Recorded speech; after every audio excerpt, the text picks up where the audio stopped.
You're watching News 3 Now, live at 4. Hello, everybody. Welcome to Live at 4 on this Tuesday. A little cloudy, a little rain falling in some places today. Gloomy out. Yep, we'll get an update from Jacob on the weather in just a minute. But first at 4, the woman accused of killing 2 teenagers in a wrong-way crash in July will go to trial. She appeared in Dane County Court today after ICE arrested her in connection to the charges. Maddie Heimsch joins us with the charges and the testimony heard in the courtroom today. Maddie? Noelia Martinez-Zavilla pleaded not guilty in court today to 6 felony counts and 3 misdemeanors, all stemming from a wrong-way crash on I-3990 near DeForest back in July that left 2 teenagers dead. Now, those charges include second-degree homicide by intoxicated use of a vehicle and knowingly operating a vehicle with a revoked license causing death. During today's preliminary hearing, the state called a Wisconsin state trooper to the stand to testify. The trooper detailed the night of the crash. She says Martinez-Zavilla made a U-turn on the interstate amid traffic just after midnight and admitted to drinking and driving. While attempting to make sure that there was no individuals within the Suburban, I opened up some of the doors while it was engulfed in flames, and I observed cans of Modelo near the front passenger seat compartment. I'm a state trooper. County Jail Martinez-Zavilla was arrested by ICE. The U.S. Department of Homeland Security says she is from Honduras and living in the U.S. without documentation. She has since been returned to the Dane County Jail. Now, the woman's bond is set at $5 million, and now that she's entered those not guilty pleas today, her case will go to trial. Reporting live in downtown Madison, I'm Maddie Heimsch, News 3 Now. Thank you, Maddie. A woman accused of killing her mother in Blue Mounds is pleading not guilty by reason of insanity. Sierra Schoonover is charged with first-degree intentional homicide by use of a dangerous weapon. All parties agreed that she had committed the crime, but she was not competent at the time of the crime. In court today, a judge accepted her plea and considers her guilty. Back in April, Heather Schoonover was found dead at a home on Smoky Mountain Trail. A neighbor saw Sierra arguing with her mother prior to her death. Sierra was taken into custody after crashing her car nearby. Back in June, she was found competent to stand trial. Now let's get a look at the weather. As we were saying at the top of the show, it's a little bit of a gloomy day today. Some much needed rain falling in several places in the viewing area. There's the radar, bright green today. Hi, Jacob. Hey, Susan. Yeah, especially for areas north and areas to the west of Madison, we are seeing these scattered showers right now. A few areas seeing the rain a little bit heavier than others. But starting with Dane County, a lot of the rainfall just kind of in the northern portion of Madison and northern Dane County. Southern Dane County not really seeing that rain at the moment. But again, places to the north across a lot of Sauk and Columbia County, consistent rain right now, although the rain is pretty light. There are some pockets of heavier rain further north across Juneau, Adams, as well as Marquette and Green Lake County. Still really only falling in the form of showers, as we're not really seeing any rumbles of thunder or lightning out there. And we also are seeing some showers to the west of Madison across Iowa and also parts of Crawford, Grant, Richland counties. So again, west and northern counties are seeing the rain right now, but everyone should see rain at least at some point during the overnight hours. It will continue to really only be in the form of showers. We're not expecting any thunderstorm activity, and the rain will mostly be light to moderate, maybe some pockets of heavier rainfall. However, even though the rain will be light, it could last potentially all night, very lightly, and into Wednesday morning before it finally mostly clears out by Wednesday afternoon. So again, some much needed rain, but we are going to see even more rain later in the week. I'll talk more about those chances coming up a bit later. Thank you, Jacob. Well, here's a weather question for you. Is your pet ready for winter? Well, tomorrow at 6:30 p.m., you can meet Chief Meteorologist Alex Harrington's dog, Loki, looking handsome in there, and find out how less snow could be impacting Loki's allergies, only on WISC TV. When we have these warmer winters, we do see pets with allergies that are maybe itchy longer, maybe that have more like skin infections and ear infections. Join the First Warn Weather Team tomorrow at 6:30 p.m. for other tips on how to get your pets winter ready right here on News 3 Now. Loki is a star. Ready for his close-up. In a very close game last night, the Brewers unfortunately fell 2-1 to the Dodgers. Now, the Dodgers pitcher threw for 8 innings without giving up a run. Andrew Banstra joins us from American Family Field with how things are looking for tonight's game. Andrew?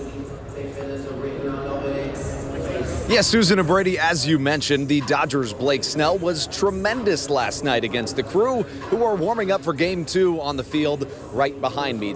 But there are a couple of good signs for the Brewers heading into this all-important second game. One of them being that in the 9th inning against a different pitcher, Rosie Sasaki, the Brewers were able to find some success. They got one across and ended the game with the bases loaded. The other really good sign is that the Dodgers are putting on Yoshinobu Yamamoto on the mound this evening. Somebody that was tremendous all season long, but his worst start of the year was against the Brewers. He lasted just 2/3 of an inning, giving up 4 runs, 5 hits, and 2 walks. That's a good sign for the Brewers, who seem much more upbeat heading into that all-important second game.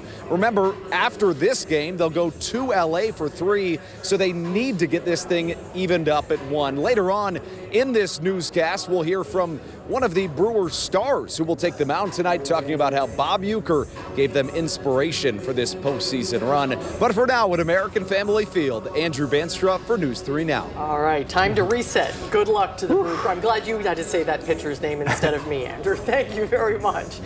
A federal court ruling is expanding unemployment eligibility in Wisconsin. The court struck down a 2013 state law that barred people receiving Social Security Disability Insurance, or SSDI, from also collecting unemployment. The Department of Workforce Development says it's now processing claims, including retroactive payments for people who were denied or had to repay benefits dating back to 2015. The court's order on remedies allows those affected to recover past unemployment benefits if they met all of the other requirements. More information is available on the DWD website.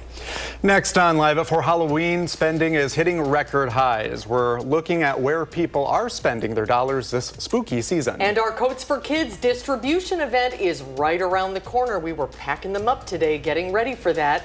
Josh is in the 608 with a sneak peek at the facility. And more rain is on the way as we look at a fairly active radar this evening. How much we can expect ahead in the first warn forecast. Plus, we learn about the violent past of the Milwaukee woman accused of killing her mother with a rock. We'll have that story ahead on Live at 4.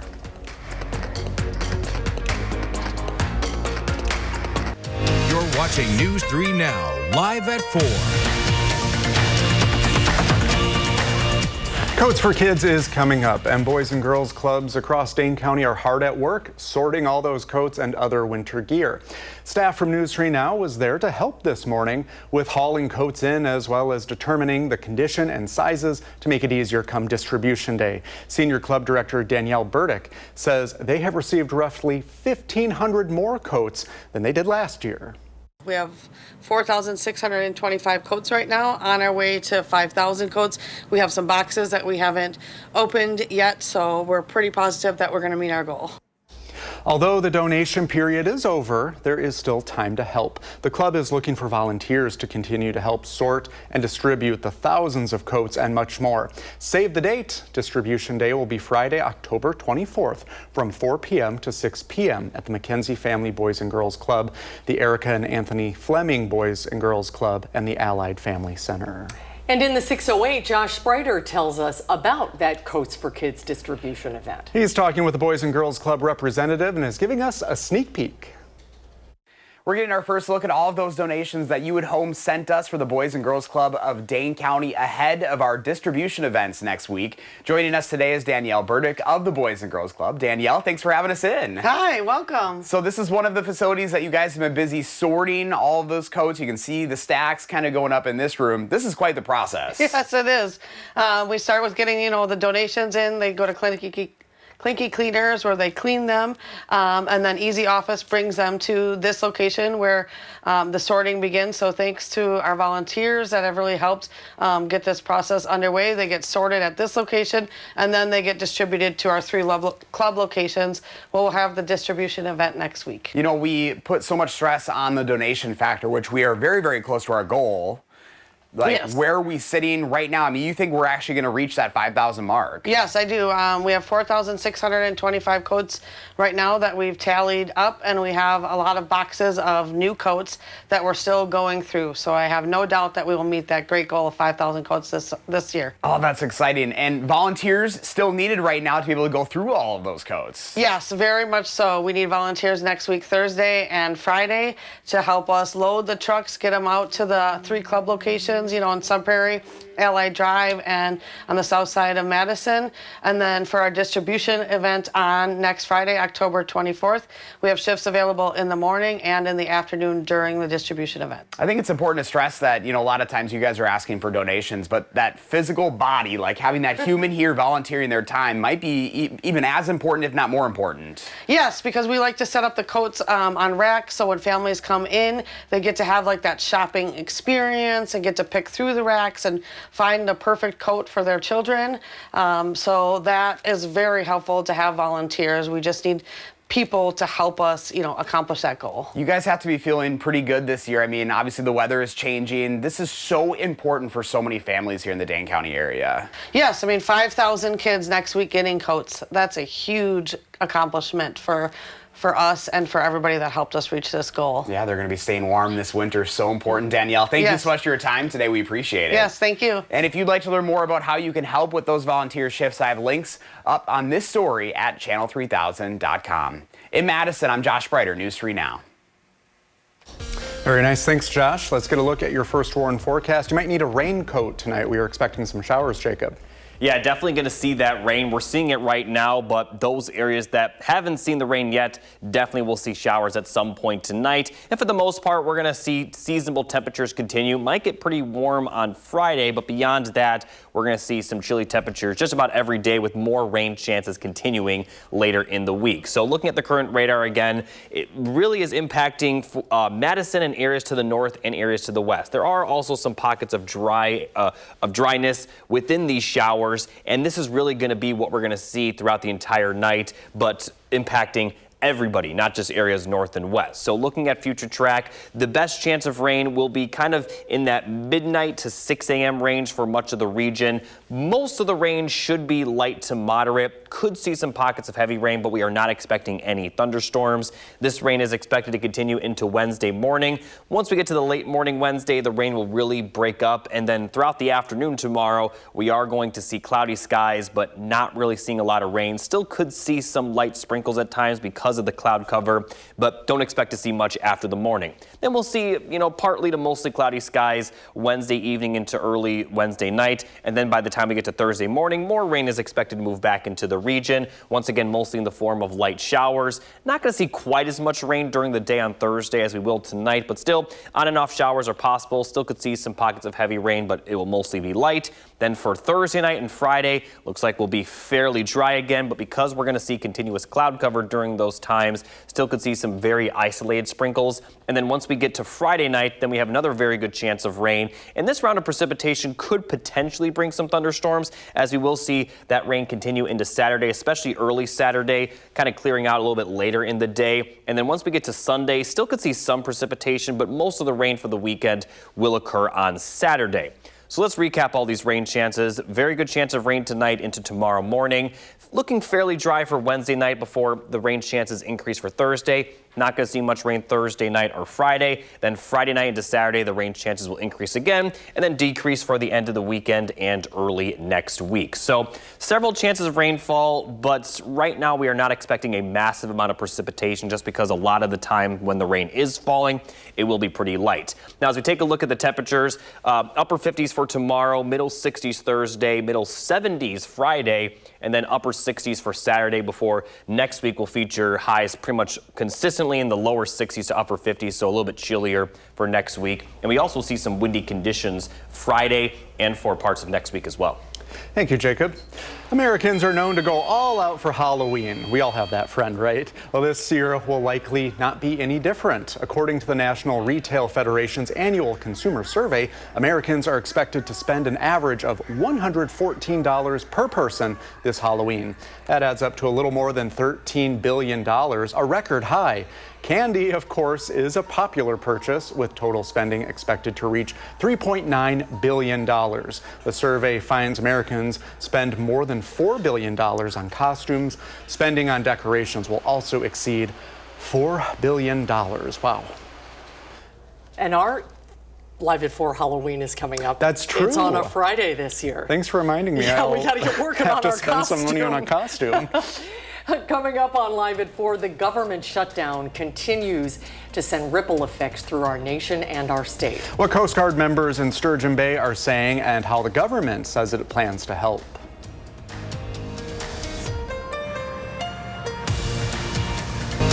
You're watching News 3 Now, live at 4, moving forward.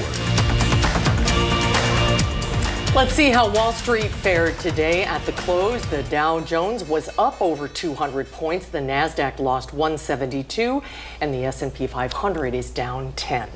Investigators say a call for help came from a home with a long history of police contact and documented domestic disturbances. Neighbors described years of escalating tension between two women before Sunday's deadly encounter in Milwaukee that resulted in a mother allegedly being killed by her daughter with a rock.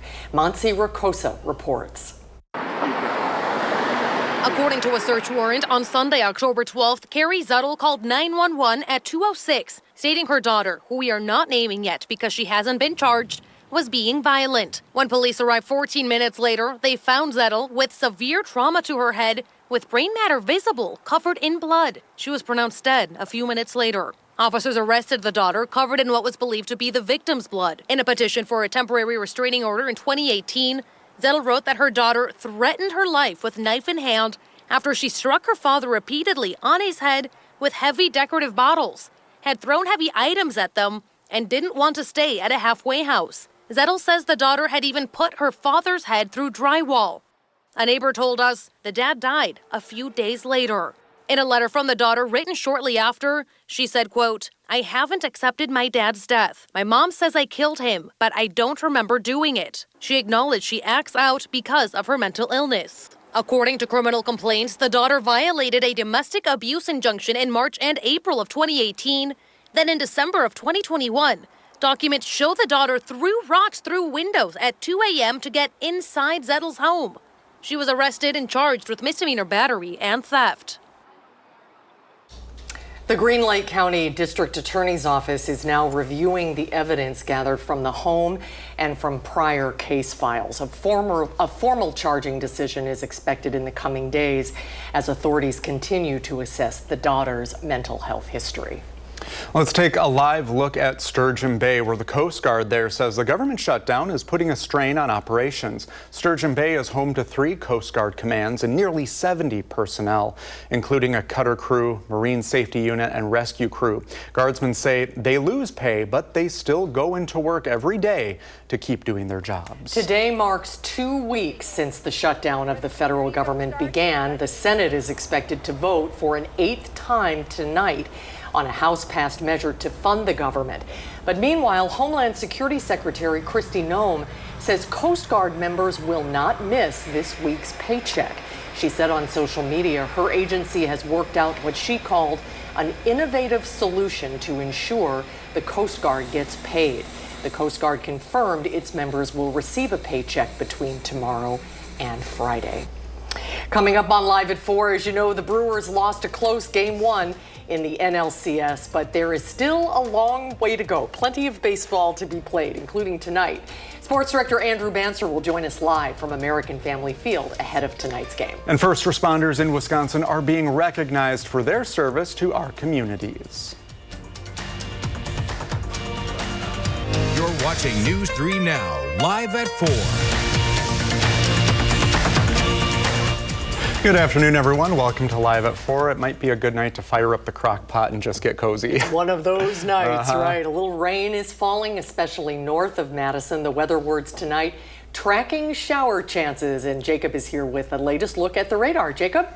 Yeah, we're going to see several shower chances, and we're seeing one right now. Plenty of rain for those northern counties. Also seeing some of those in the western portion of our area, but everyone will see rain likely at some point tonight. Taking a look at Madison, or across Dane County, I should say. Right now seeing some of those showers kind of moving into Madison. A little bit more rain in northern Dane County versus southern Dane County right now. But north of Dane County entirely is seeing the most consistent rain. But even this rain, still pretty light. Some pockets of moderate rain. The heaviest rain over the last hour has been for the far northern portion of our area right now across Marquette and Green Lake counties. But even this rain only likely at a moderate pace. And this is going to be the story throughout the rest of the night. Also seeing those showers further west, and this is expected to continue to move across the region. So just a few light to, I wouldn't say a few, but plenty of light to moderate showers are going to be in the forecast for tonight. Once again, moving into our area from the northwest.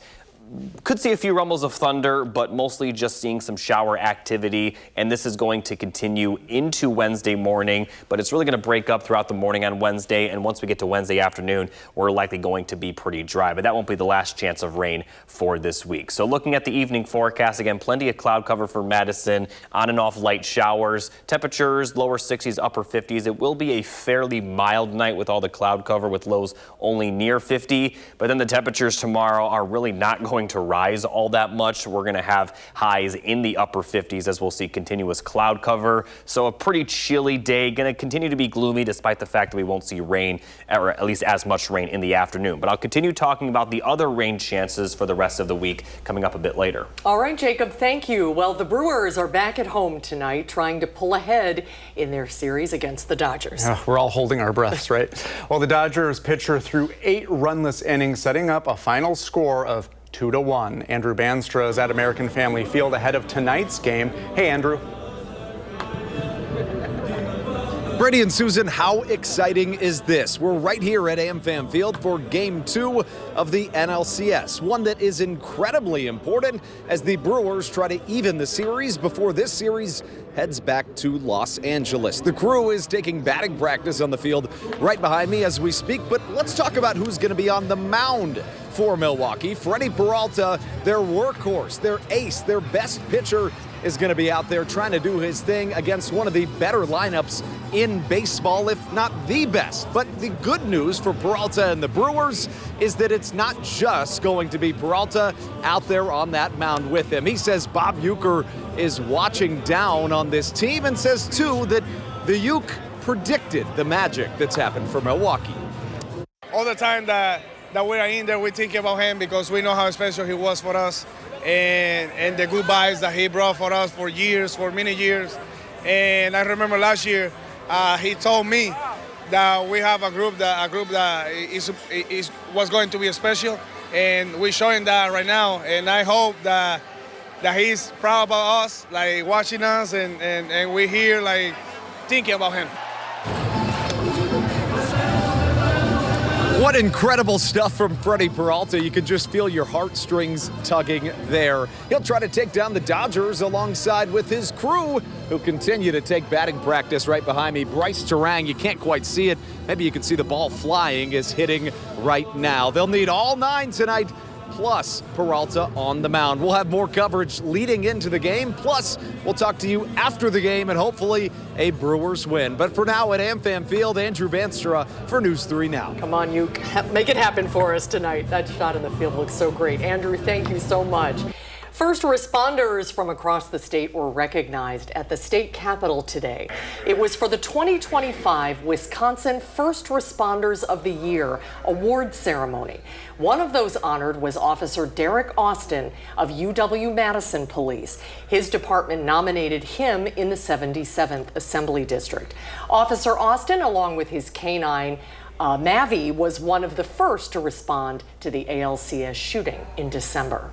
It's just something that I've always wanted to do. I enjoy being outside and working with people and helping the community, and it was just that internal fire that I had to do this kind of a job. And we should note, Officer Austin is married to our very own Josh Spreiter. Yeah, big congratulations. Congratulations, well deserved. Well, fall fires are cozy, but they can also be hazardous to your health. Public Health Madison and Dane County has some advice. Outdoor fires like campfires, fire pits, and burn barrels release smoke filled with tiny particles that can trigger asthma, bronchitis, and even heart problems in those who are at risk. To enjoy your fire safely, only burn clean, dry wood, follow local fire laws, and keep a water source nearby. Avoid burning trash, plastic, or treated wood, and never leave a fire unattended. Responsible fires protect your health, your neighbors, and the crisp fall air that we all enjoy. Well, a Janesville mother is calling for more to be done to get justice for her 20-year-old son who was shot and killed in Beloit last year. She tells our Armand Rahman that she doesn't think investigators are doing enough. Armand?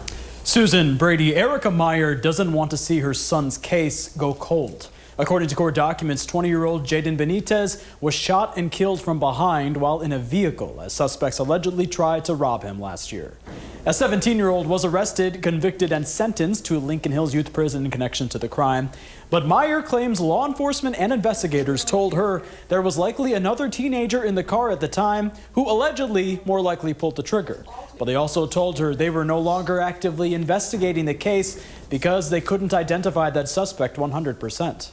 I want the district attorney's office and the homicide department know that this is very serious to me and that I really want some answers. Like, they're all just treating my son like he was just disposable, you know? Like, oh, he's gone, so that's it, that's it over. It's all over now. I'm not gonna rest until something happens to these kids. Meyer also shared with me a voicemail from the Beloit Police Department, and she says when she called them back, they asked her to pick up Jaden's clothing from evidence, which she declined to do. I reached out to the Rock County District Attorney's Office and the Beloit Police Department to confirm these details and information. Now, I have heard back from the Beloit Police Department. I still have yet to hear back from the Rock County District Attorney's Office, but the interim police chief of Beloit sent me a statement saying the suspect that was convicted was moved back into juvenile court. And about that evidence pickup and the case as a whole, he says, quote, the personal property of her son that was offered to her was done in consultation with the district attorney's office. These particular items were already processed and evidence was extracted from them, so the items no longer held any evidentiary value. He goes on to say, we understand the victim's mother's feelings of anger and frustration. The loss of any life in this community by violence is one life too many. Brady and Susan. Thank you, Armand. Next on Live at 4, the Badgers are playing Ohio State at Camp Randall this weekend. We'll tell you when you can watch without changing the channel. And another week, another injury for the Packers. Our senior Packers writer, Jason Wilde, tells us how it may not be as bad as it seems for one standout player. And rainy and dreary weather continues for just a little while longer. Jacob shows us when in the first warn forecast.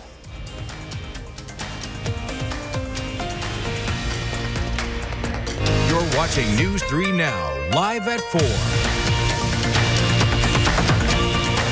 Well, the Packers are headed for the warm desert. They're going to Arizona this Sunday to play the Cardinals. But after a standout defensive end made plays against the Bengals star quarterback, well, they're now injured. Our senior Packers writer Jason Wilde shows us that things might not be so bad, though. If you were watching the Packers win over the Cincinnati Bengals on Sunday, you saw Packers defensive end Lucas Van Ness deliver one of the fastest sacks of a quarterback that you'll ever see. He beat the left tackle immediately off the snap, and he was on top of Joe Flacco like that. The problem is he also suffered a foot injury on that play and didn't play another snap. He was carted to the locker room here at Lambeau Field, and he left the stadium on crutches in a walking boot. The good news is that the injury is not as serious as Matt LaFleur and the Packers initially feared. I think he's playing pretty well. He's been impactful and playing physical. So if he's unable to go, it's definitely going to be a loss. It seems unlikely that Lucas Van Ness will be ready for Sunday's game at Arizona, but if he is or if he isn't, we'll have full coverage either way on our website, channel3000.com, for free. And while you're there, remember to sign up for our Packers newsletter. It delivers our coverage directly to your inbox every single day. In Green Bay at Lambeau Field, Jason Wilde, channel3000.com. Jason, thank you. Also in football news, the Badgers are playing the #1 ranked Ohio State Buckeyes this Saturday. You can watch that game right here on News 3 Now. Kickoff is scheduled for 2:30 on Saturday afternoon. Ohio State is undefeated at the moment. The Badgers are 2-4. Ooh, it'll be an interesting day. Tough season just gets tougher, yep. Coming up on Live at 4, Dr. Jeff Potoff with UW Health joins us to talk about vaccines and synthetic dyes. The latest guidance from health providers is causing some confusion. Dr. Potoff will sort it all out for us, and we'll talk about why insurance companies are choosing now to remove dyes in some foods. Both of those stories when we come back. News 3 Now, Live at 4. Here's a live look at San Francisco, California. The weather there is 59 and mostly cloudy with a chance of rain later this afternoon. And get this weekend a man launched the first Waymo DDoS attack by ordering 50 of the robo-taxis there, and then he sent them to a dead-end street. The cost for this prank, about $250. So maybe not. Well, different guidance from state and federal officials about this year's COVID booster is creating some confusion about who should get the shot and when. And Walmart, you may have heard, is taking steps to eliminate artificial food dyes in its private food brand. UW Health Chief Quality Officer Dr. Jeff Potoff is here for his weekly visit. Hi, Dr. Potoff. Hello. Welcome. Good to see you. Yes, same. So the latest guidance about this year's COVID booster is that if you're under 65, you should talk to a doctor or a healthcare provider, but you don't need a prescription. And that's causing a little bit of confusion about who's eligible for the shot. I think there is some confusion. I think the take-home message will be getting a COVID vaccine this year will, to the person getting it, seem very similar to how it was last year. So you don't necessarily need to talk to a doctor or a pharmacist, but when you go to get your COVID shot, they're going to hand you information like they did last year, and it's going to list kind of like a list like the pros, cons, side effects, things like that. If you have a question, there needs to be somewhere that can answer that question who is a healthcare provider, defined somewhat loosely. So that could be a doctor, that could be a pharmacist, could be a medical assistant, a nurse, so that you can have that discussion with that healthcare provider before you get that vaccine. But for a lot of people, that'll feel a lot like it was last year, where you probably aren't going to have a lot of questions after you've read that sheet, and then the pharmacy will administer the vaccine. Yeah, and on top of the prescription thing, I think people are also still confused about insurance and how do they find out if they'll have to pay or if insurance can? I think that's a great question. So you won't need a prescription, so a doctor will not have to send a prescription for you to get your shot. Most insurance companies, in fact, I'm not aware of one that's not covering the COVID vaccine. I think as insurance companies looked at it, they'd rather cover the vaccine than pay for you to be in the hospital. So we haven't seen very many instances where insurance companies are waffling about covering the vaccine. Can you get the COVID booster and the flu shot at the same time? Yeah, you certainly can. Typically, you'd get that in different arms, you know, if you get sore arms, you'd have 2 sore arms. But as far as like effectiveness of the vaccine, no problem in getting both at once. And you got it. How did you feel? I did. I actually did fine with this one. I feel like it's kind of like you roll the dice, and sometimes you're like, that's not so bad, and other times the next day you're like, oh my gosh, I just want to sit in bed and eat soup. So you were running a marathon then when you were. Where are we at locally? What is the status of any type of COVID surge? We're doing okay right now. So a couple weeks ago, we thought maybe we were going to see this uptick. We might have talked about it here, and then it kind of calmed back down. So like right now, I feel like we're kind of in the quiet before the storm.